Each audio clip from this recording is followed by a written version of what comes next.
बिस्मिल्लाहिर्रहमानिर्रहीम। अस्सलाम वालेकुम दोस्तों, नए सोल्यूशन के साथ आज का जो महसूस है वो दोस्तों Samsung Galaxy note 20 ultra 5G जिसका मॉडल है SM986 का मैं आपको LCD की लाइट का सोल्यूशन बताऊंगा। दोस्तों ये सबसे पहले हमारा कनेक्टर है डिस्प्ले का और टच का, और जो इसके पॉइंट हाईलाइट किए गए हैं हमारे LCD की लाइट के ट्रैक हैं। इन पर आप अपनी वैल्यू चेक करें, आपको 300 से 500 तक अपनी वैल्यू मिलनी चाहिए। अगर नहीं मिलती या ग्राउंड आता है कोई पॉइंट तो मैं 1 बाय 1 इनके पीछे के ट्रैक बताऊंगा। जो ट्रैक आपको ग्राउंड आता है उसके पीछे कंपोनेंट चेक करें, कोई शॉर्ट होगा उसको रिमूव करें या चेंज करें, या जो ट्रैक मिसिंग है मैं हर लाइन बताता हूँ जहाँ से ट्रैक मिले आप वहाँ से जंपर भी उठा कर सकते हैं।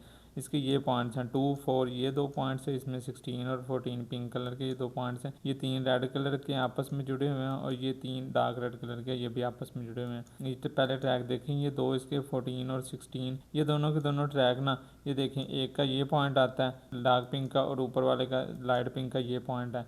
इस लेयर के इन 2 पॉइंट्स में से गुजरते हुए ये दोनों के दोनों हमारे लेयर अपर साइड पे ना सीधा हमारे डिस्प्ले आईसी से कनेक्टेड है। ये हमारा डिस्प्ले आईसी है और इसको चलने के लिए जो वीपीएच पावर है ना वो हमें यहाँ से जनरेट होती है। ये देखें, ये ट्रैक हमें इस आईसी से जनरेट होता है। ये आईसी हमें ये वीपीएच पावर देती है इन 2 कैपेसिटर को। यहाँ से होता हुआ ट्रैक फिर इनर साइड पर लेयर के अंदर वाली साइड पर ये कैपेसिटर कॉइल कैपेसिटर लगा हुआ है, इसमें से होता हुआ ट्रैक डिस्प्ले सेशन में आता है और इसको फ्यू रजिस्टर कैपेसिटर कॉइल और नीचे वाली साइड पे कैपेसिटर कॉइल, इनमें से होता हुआ ट्रैक हमारा डिस्प्ले आईसी से कनेक्टेड है। ठीक है दोस्तों, अक्सर औकात हमारी कॉइल शॉर्ट भी हो जाती हैं। बाकी के ट्रैक भी आपको बता दूं, इसमें अब ऑरेंज वाला ट्रैक देखिए 2 और 6 का, ये ट्रैक इस कैपेसिटर पर आता है। इस कैपेसिटर से होता हुआ ट्रैक इस लेयर के इस पॉइंट पर आता है। इस पॉइंट से होता हुआ ट्रैक हमारा डिस्प्ले सेशन में जाता है और इस रजिस्टर कैपेसिटर से ये भी डिस्प्ले आईसी से कनेक्टेड है। 2 ट्रैक बाकी बचते हैं, दोनों दिखा दूँ। अब इस तरफ से ये लाइट रेड कलर का जो पॉइंट है ना 1 3 5, ये एक ही पॉइंट है, एक साथ जुड़े हैं।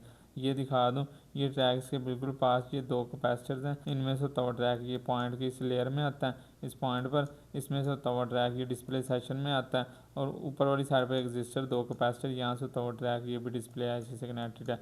लास्ट ट्रैक इसका देख लें, इसके डार्क रेड कलर के ये 3 पॉइंट्स हैं। ये देखिए 9 11 13, ये 3 पॉइंट्स हैं। ये ट्रैक इनके बिल्कुल पास 2 कैपेसिटर्स हैं, इनमें से होता हुआ ट्रैक ये भी सेम इस लाइन की इस लेयर में इस पॉइंट पर आता है। यहाँ से होता हुआ ट्रैक फिर ये डिस्प्ले सेशन में जाता है और ये देखिए एक रजिस्टर 2 कैपेसिटर से ये भी डिस्प्ले आईसी से कनेक्टेड है। और वीपीएच पावर मैंने आपको बता दिया, वो हमें इस आईसी से जनरेट होती है। उम्मीद करता हूँ आपके लिए वीडियो कुछ ना कुछ तो हेल्पफुल होगी। बाकी इन तमाम ऐसे और कंपोनेंट्स की इंफॉर्मेशन रिपेयरिंग और वर्किंग मैं आपको आने वाली वीडियोज़ में बताऊँगा इंशाल्लाह। अब तक के लिए इतना, अपना बहुत सा ख्याल रखिएगा दोस्तों। अल्लाह हाफिज़।